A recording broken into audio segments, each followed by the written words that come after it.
So I have been challenged to expound upon the psychosocial benefits and physiological advantages of what they got this a little off. It's a man's romance. For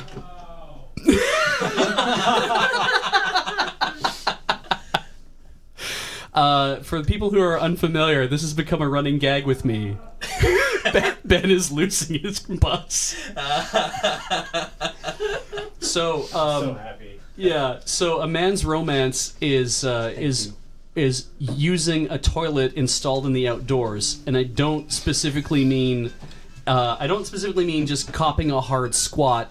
What I mean is like an actual physical, like porcelain toilet, and I also don't mean like a camp toilet, like you would go like a porta potty or whatever. I mean literally in the middle of a meadow. Like let's just get straight down and describe how this works. All right. What you are picturing, what you should be seeing in your mind, what a man's romance is a wide meadow, quite wide, like vast. But you can see on the edges, you can see the trees all around, and in the distance you can see the mountains. So I'm thinking feeling like, you know, Cochrane, Alberta, maybe, because you can see the Rockies kind of deal, but you know, in a place that's actually greener than that. So maybe on the other side, maybe Golden. Yes. Golden, BC is not a bad idea because vistas, right? Like you want to see a lot of whatever.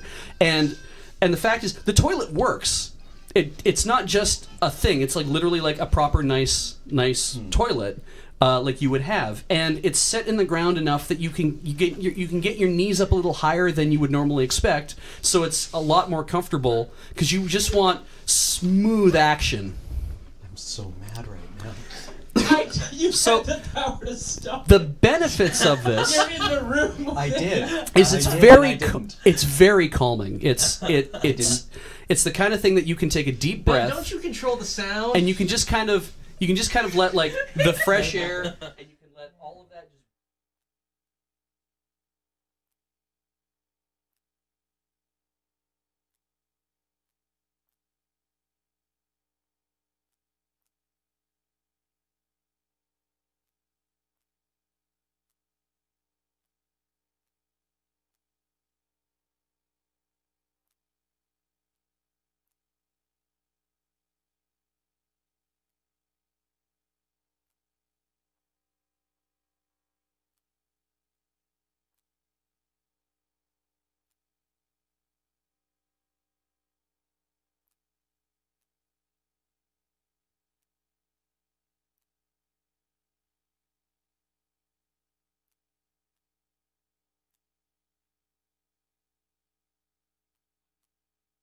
I'm not distracted by anything else. I'm seeing what my ancestors saw when they did this, except I have modern technology backing me right up. So now, from a physiological advantage, it's comfortable because you've been here before.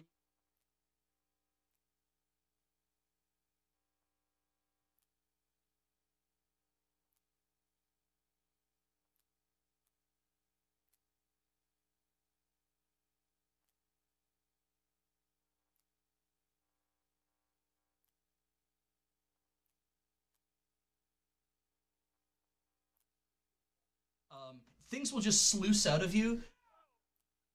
That was the worst time to come back!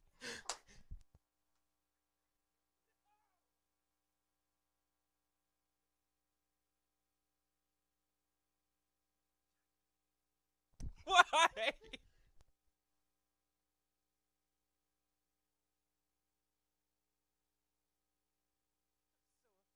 Chad, I'm so afraid to come back. Is some sort of like, you're gonna need water to do this properly, whether you have like a big bucket of water in a glass, or you're gonna need like some sort of like built-in bidet, like a washlet seat. You could go with like a wet sponge on a stick. It doesn't matter, but it's gotta be something that's gonna be like, well, nobody else is supposed to reuse it. The thing is, it's just for you and it's just for that point. So I'm kind of the opinion that if we would just refocus our energies on actually achieving this kind of.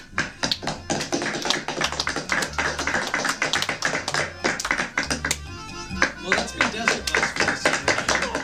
I guess that's the end of our show. Is the audio back on? It is.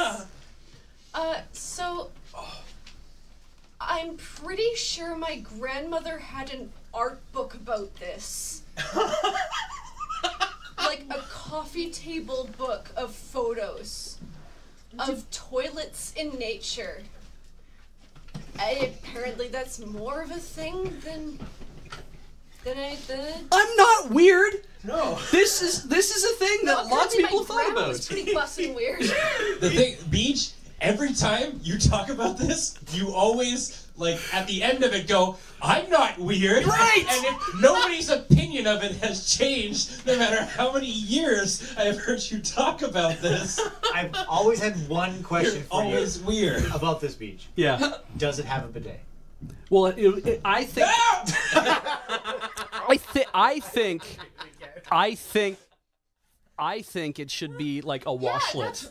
I think you shouldn't have to get up and move. Yeah. I think it should be integrated. So, May she rest in peace. So you just want like a breeze, basically, going on while you're 3D printing some serious lumber. just wafting over your secret hair. I mean, this is my fault. This is my fault. Every step was made for the right reasons. Someone mentioned. Yet here we are. Someone mentioned earlier that they think Zeta shift is the new chill shift, and because it's night watch being weird. Oh yeah. Oh yeah? How do you feel now? Okay, so actually, here's another. There's a sequel to that challenge in a way. Good. I just want to be clear about this. On the subject of a man's romance, and also on beating Microsoft Excel, how much do you suffer for jokes other people wrote, and how much of it is your own fault, Beach? A man's romance has always been all me. Like, don't get me wrong. I brought that up in a feed dump once, and people were, and Kathleen's like, "That's." You got to just do that, and then I'm like, well, I'm just going to keep doing it from now on.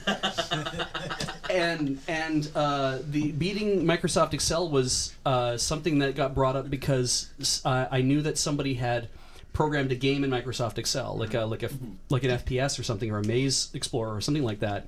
And I always wanted to play it and actually give it a shot. And we thought how funny it would be to really just be people who play to win at Microsoft Excel. Mm-hmm. And we worked that into a hustle, I think. And then it's like, that's just always been a thing that's come up. It's like, but that was something I talked about. Mm.